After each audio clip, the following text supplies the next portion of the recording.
The global cricket market is projected to be worth $6.1 billion this year, making it very big business indeed. That's it. Yes. There's lots of revenue streams that feed into the game, from broadcast rights to sponsorships, tickets in the stands to corporate memberships. So then there's this big pot of money. And what they do is at ICC, obviously they'll need some for running of the organisation. Then the rest is then split up into the governing bodies, which is the national teams. And the game is changing too. It's not just for the purists who can watch an entire test match. Cricket's now drawing in different fans by serving up a new limited overs form of the game in T20, where players are mic'd up, fans are treated to pre-match entertainment and fireworks, and it feels more like a rock concert than watching a team in their whites. It's definitely brought in a newer market, a new audience, a younger audience. And I guess the hope that cricket had was that they fall in love with T20 cricket or a certain player, and guess what? That player normally plays one-day cricket or test cricket. So can you follow that star into the other formats?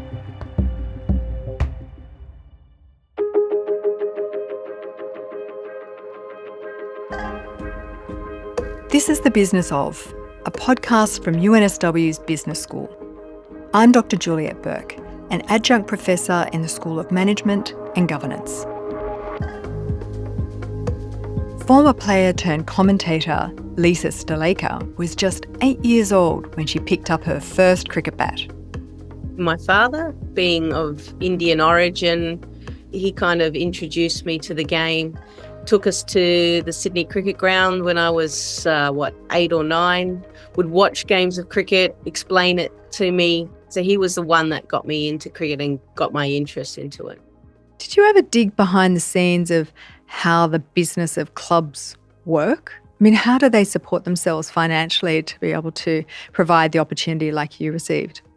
As I went into and realised women's club cricket existed and women's cricket existed, I was part of the Gordon Women's Club. And probably once I hit the age of 17 to 18, you started to get an idea. And in women's sport, you tend to play, be selectors, be raffle draw, can you get sponsors? So you normally get shafted a different role. So that's probably when I started to get an understanding of the cost of it in running a community club and how reliant they are on sponsors and obviously players' fees to be able to survive, because within cricket, the ground fees and match balls were the biggest cost, and you kind of need both of those to survive. Cricket is quite an expensive sport to take up. That's probably one of the disadvantages cricket has. The cricket balls is like $5,000 to $6,000 a year just in balls. That's not all the equipment that players need. Unlike football, where you just need boots and a ball, you need gloves, bats, pads, a bag, helmet, all of that. So everything just adds up. Yeah, that's a real business. So I'm wondering then, clubs are doing it through sponsorship and raffles and things like that. How does it work at a professional level? So International Cricket Council, their offices are in Dubai. They're kind of the overseers of the global game. They generate a certain amount of revenue. At the moment, there's an ICC event, which is the Champions Trophy. So the men are playing a 50 international tournament, and it's called the Champions Trophy.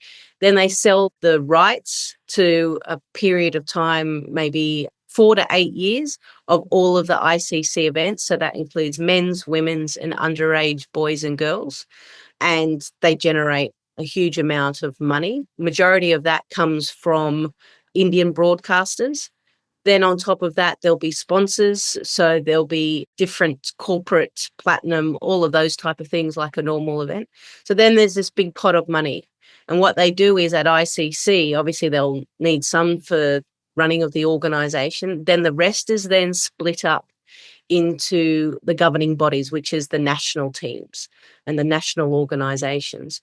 So there's 12 full members. They get a certain cut of the pie. And at the moment, BCCI has the biggest cut because they bring in the biggest amount of money. So they're on like almost 38%.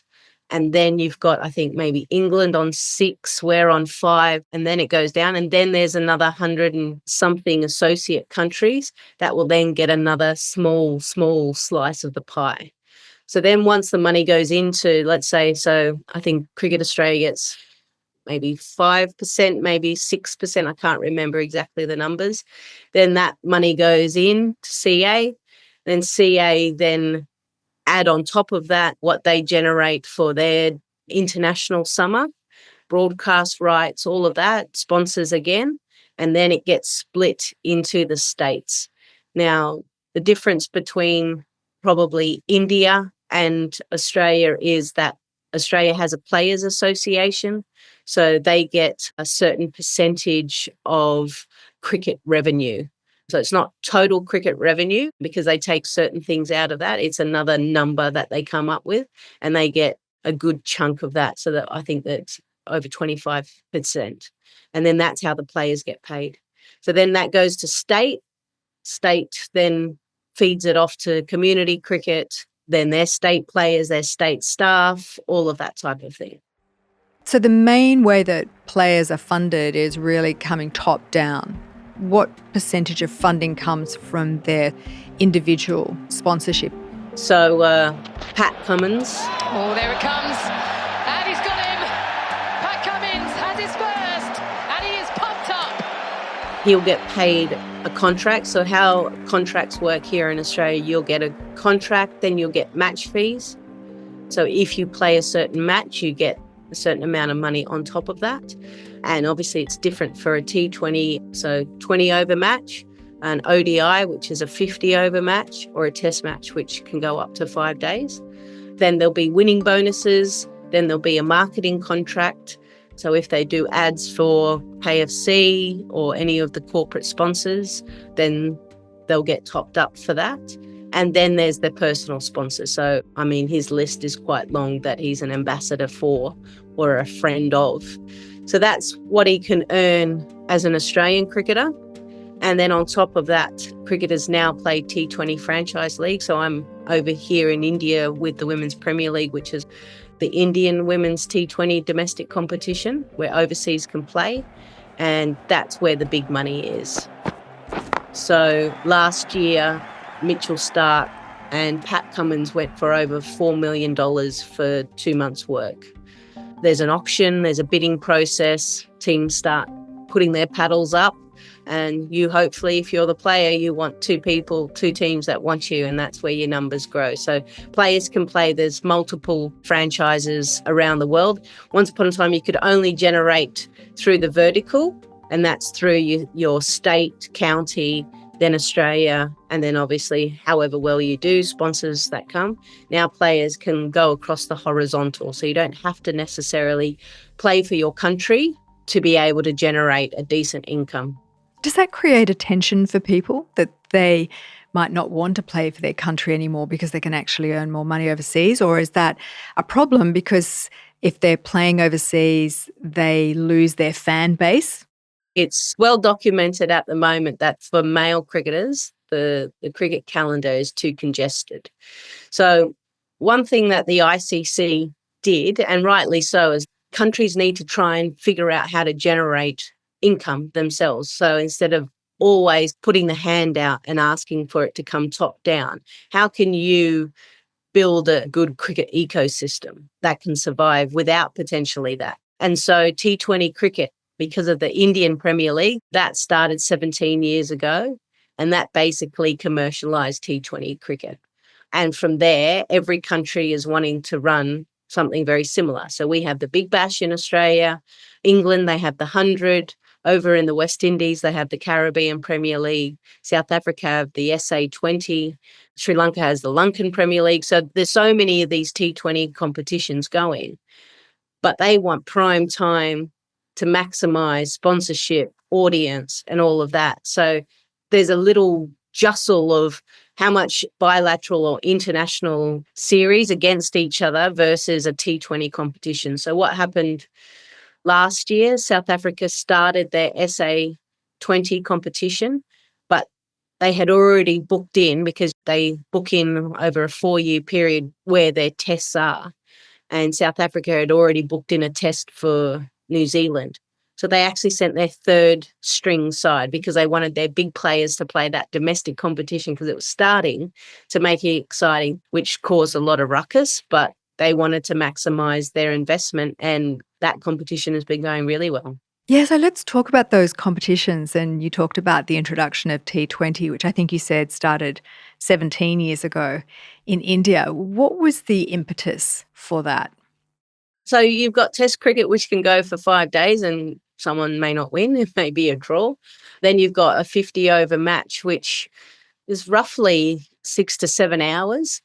And then as, I guess, society has changed, everyone doesn't have the time to sit and watch a whole day of cricket or a whole day night of cricket. So T20 was the short, fast, on steroids version, 3 hours in and out. You get your excitement. The pitches are flat, so the batters score runs, hit sixes all the time, and you can have your entertainment and be done with it and move on, and it hasn't taken your whole day.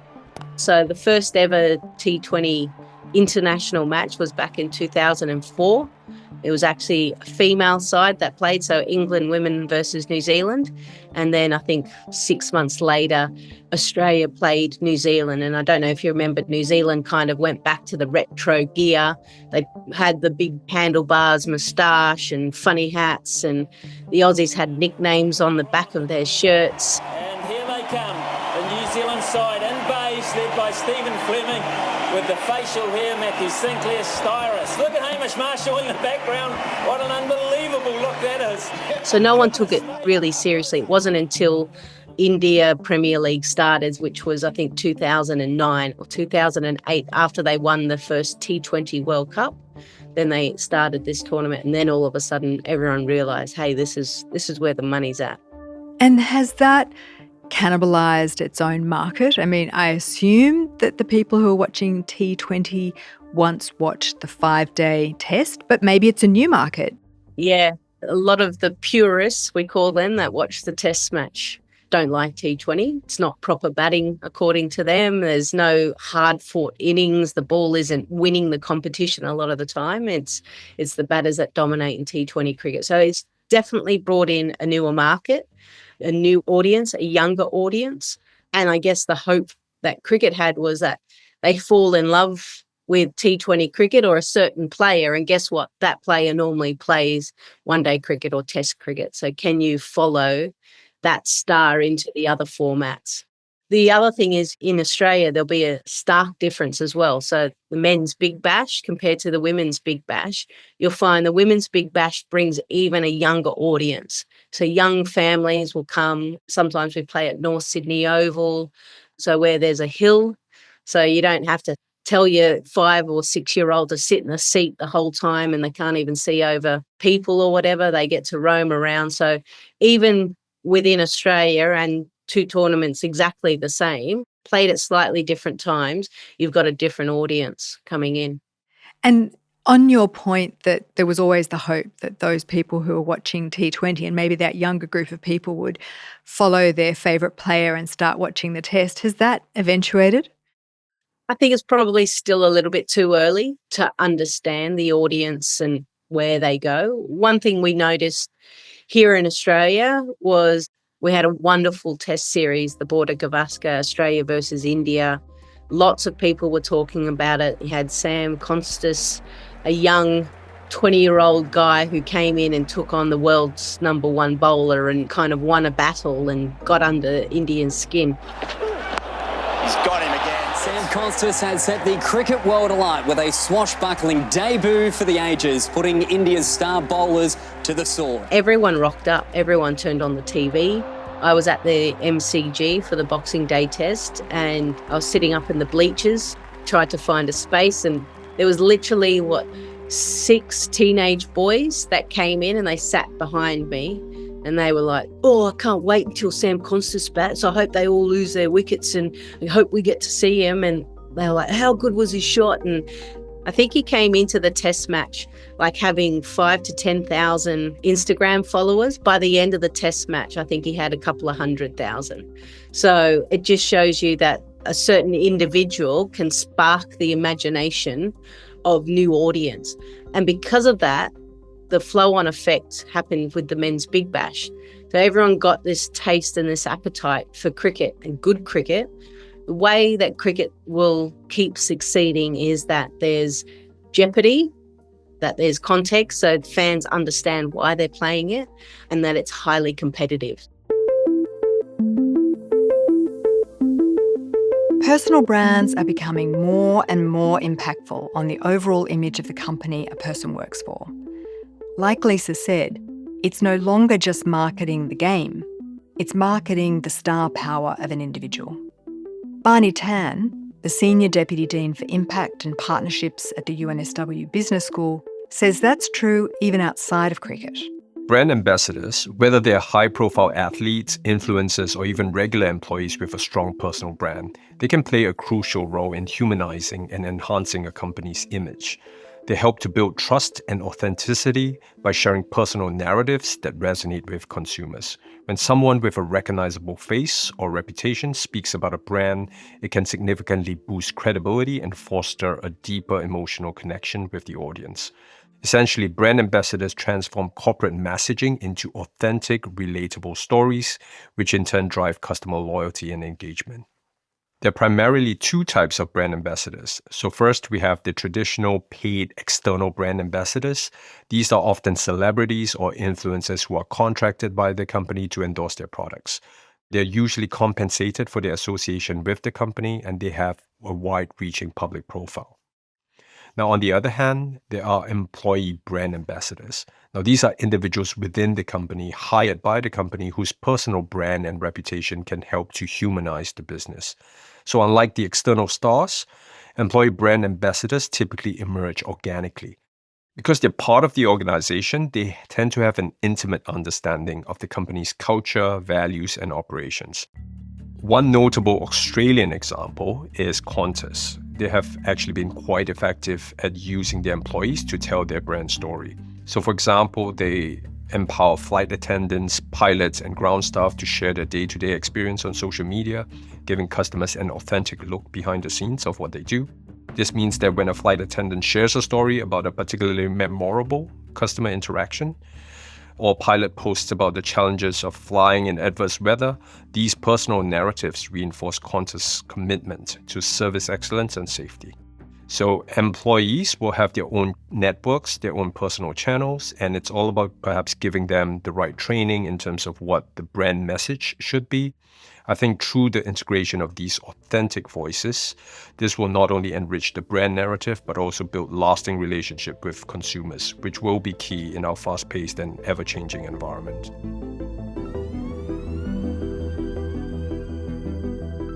You mentioned earlier the different revenue streams that flow into cricket. One of them's broadcast rights. For the women's game, which is still in a growth phase, what's the balance between what Cricket Australia or a coach wants to do versus what broadcasters need in order to draw audiences in? I remember there was a time when I was playing and Channel 9 was only taking our 3 T20 internationals that we played during the summer, and our coach decided to rest. I was one of the senior players, or drop us down the order. So it was a completely different looking side. And I guess from Channel 9's point of view, they're like, well, we kind of need the names that people know. If we're going to try and market and get people watching women's cricket, it has to be a good product.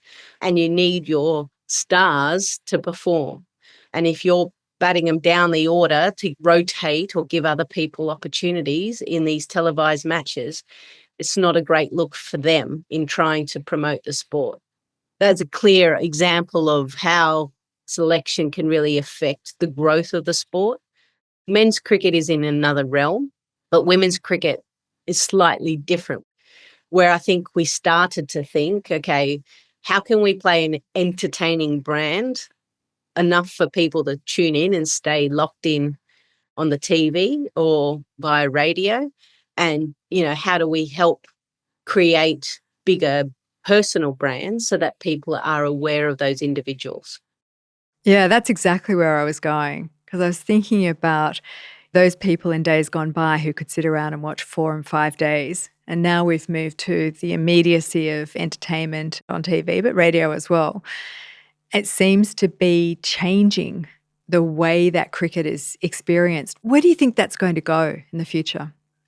I think social media had a huge impact because you had a chance to get to know the person individually, because you weren't getting that from mainstream media. There was not the ability to connect with those individual athletes. Where does all of this go? I guess it depends what other tech genius will come up with some app to connect people together, really. But the fans are wanting more and more of the athletes. Even cricket broadcasters trying to figure out, how do we get the audience closer to the action? And even if you look at the old school camera angles, and then you had stump cam, and then you put a microphone in, and then you had slow-mo replays. So it's adding to the pictures all the time instead of just the action, to be able to explain the sport, to see the emotion, to see the fiery battle. All of those things from a broadcast, people are trying to figure out. Can we take them in the dugout? Players wear mics now and we talk to them on field. So there will always be people trying to think of, how can we get the fans closer to the action, apart from being on the field themselves. It seems like women's sport is having a bit of a moment in Australia. The WAFL, women's rugby, of course the Matildas soccer team. How have the leaders in cricket viewed the women's game? I think cricket administrators realised that for over 100 years they had literally discriminated women's sport and didn't give it the investment, the opportunity to really thrive. So one thing that happened initially, so I was in the Australian team at the time, I was vice captain. There was talks about having a double header. So we play before the men and then the men play after. And that was to help with broadcast, but then also to kind of have the audience and the fans. There was a lot of pushback at the time by Cricket Australia executives, because they said, hey, our marketing plan is T20 cricket is short, sharp, fun. And we don't want to kind of have 2 T20 games, because that's like having a 50-over game. And we don't want to put you on the actual ticket. And I guess our response was, well, if you're going to watch a musical act, there's always a warm-up act, so to speak, right? And that's always on the ticket. And guess what? People always come because they make a big event out of it. We, in the end, as players, had to go to CA board members, a few of them that we knew, to get the pressure coming from top down to the senior executives. We finally got a chance to have that double header, and it so happened to be Elise Perry's first T20 match, where I think she picked up 4 wickets, hit a straight 6. Oh, that's a big shot. That is a big shot. The fielder's down there and she runs over the rope. But Elise Perry's still running. Oh, now she's taking on the third. She makes it. We won. We scored actually more runs than the Indian men's team scored. And we had about 25,000 in there for the second innings. People were afraid of the marketing or potentially cannibalising things. But in the end, it worked in our favour. Can I take you to the art of commentating? Because you've moved as a player now to the business of commentary. How does that work? How do you become the commentator? What does that look like? How do you get selected? Just talk us through the business of commenting. Well, I didn't know anything about it. I didn't know how to get into it. I didn't know how to do it. All I knew is that I thought it was a pretty good gig and I wanted to be part of it. And so I had an opportunity in 2010 to commentate for 5 overs, and I sat next to Tony Gregg and Mark Nicholas, and I was in the middle. 5 overs went like this, and I thought, this is cool. How do I do this? There were no females involved in cricket broadcasts that I was aware of, and I was working for Cricket New South Wales at the time, so I had a pass that could get me into any part of the SCG when matches were held. So used to hang out near the Channel 9 commentary box and try and understand the business of commentary and what everyone did. So to give you an example, what you watch on TV, there's 90 plus people in the stadium, whether it be cameramen, audio, the technology for DRS, directors, producers, commentators, VT guys, so that do all the replays. It's quite an amazing side to see, because certainly as a player, you had no idea what kind of goes on behind the scenes. How I got involved was I retired, and that next summer Channel 9 asked me to come into the commentary box to commentate on 3 women's games. I started to get some opportunities in radio in ABC Grandstand. And then 2015, I got a big break. It was the first time that females were involved in the Indian Premier Leagues, and they brought in 4 females, and I was lucky enough to be one of them. And from there, I just started to understand my craft and listen and learn. One thing that was quite evident, as a cricketer, you were constantly being given feedback in team huddles, told your shot selection or the way you went about certain things wasn't good enough. In broadcast, no one tells you anything. So you could be horrendous at it and no one would say anything to you, or you could be the best and you still get no feedback. The only difference is if you don't get another call up, you know that you're really bad and you're stuffed up. Whereas if you keep getting asked back, you must be doing the right thing. So I had to figure out how to get better by myself. And it was literally listening to myself. Like you've watched a lot of cricket. You know what you like to hear, or maybe how it sounds and the flow of the commentary. And so then you'd listen back and you'd go, okay, no, that was terrible. Oh, I sounded so flat. So yeah, there's a certain art to it and there's a certain flow. And when you bring in certain statistics or when you talk about funny stories, so all of that timing has to be right as well. And I'd hate to hear my first couple of commentary stints because I think I would cringe a hell of a lot. And where does that leave you in terms of your own career? What happens to you after you've had this wonderful, you talked about sort of 10 years as a player and now I assume 10 years as a commentator. What do you predict for yourself going forward? Hopefully I have a longer career than my playing career in the commentary box, which means I don't have to do the physical warm-up, so you can sit there as long as you want, as long as people are hiring you. I genuinely never feel like this is a job. I feel like this is a hobby, and I'm very blessed that I actually get paid to live out my dreams. Thanks to Lisa Sthalekar for being part of this episode. If you want more episodes about the business behind different sporting codes, we have an episode with Drew Arthurson where he discusses cultivating the high-performance culture within the Sydney Swans organisation. Something we focus on internally called incremental improvement. This is not splitting the atom, but what we're focused on are the compounding benefits of small gains each and every day. So how do I, Drew as COO, get a little bit better each day? I'm not looking for breakout growth. I just want to make incremental improvements. You'll find that episode linked in the show notes. The Business Of is brought to you by the University of New South Wales Business School, produced with Deadset Studios. To stay up to date with our latest podcasts, as well as the latest insights and thought leadership from the Business School, subscribe to Business Think at businessthinc.unsw.edu.au.